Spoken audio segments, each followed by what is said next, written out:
But let's talk about the Sussexes, because this week a Sussex insider claims that Meghan Markle is feeling upset by the response to her new product line, American Riviera Orchard. Why is the Duchess of Sussex not happy with how her brand has been received, Reilly? Right, so we heard this week that reportedly Meghan is privately still quite upset with how the initial rollout for American Riviera Orchard was received. She launched her line of jams. We spoke about it on this show about a month ago. And the criticism on social media, often with the Sussexes, is quite negative. And apparently she's still taking it to heart. Allegedly, she feels that whatever she does, she can't win. If she tries to go out on her own and do these business ventures, she's criticised.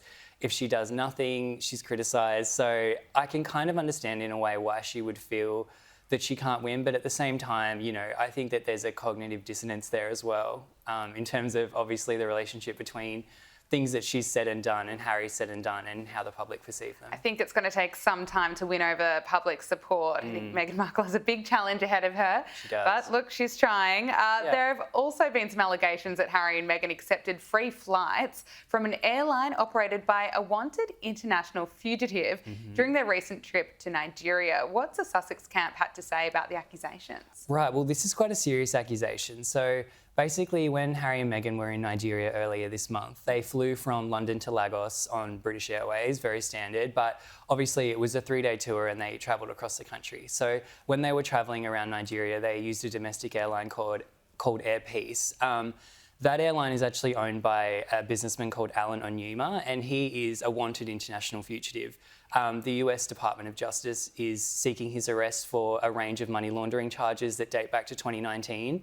One of his business partners was arrested and I think pled for he pled guilty, but he didn't actually serve any prison time. But this other businessman, Mr. Onyema, has not made himself available to the US Department. So he is a wanted fugitive. And Meghan and Harry's spokesperson came out immediately. They said, look, this was arranged directly by the Nigerian government and the Nigerian military. So they didn't really have any say in the airline that was chosen. But I mean, this man was there at one of the engagements that they did in Nigeria. I also think this shows that the fears that we had about this trip a few weeks ago and the idea that Meghan and Harry could inadvertently damage the reputation of the monarchy was well-founded. You know, when you're not under the British Home Office and you're not there on behalf of King Charles, you can get into all kinds of situations with these business people, even if they had the best of intentions, Gab. Like, you know, it's very unsavoury. So a lesson learned, I reckon, for Meghan and Harry. Oh, another lesson learned for Harry and Meghan. The list goes on. Reilly Sullivan, thank you so much for joining us on Power Hour.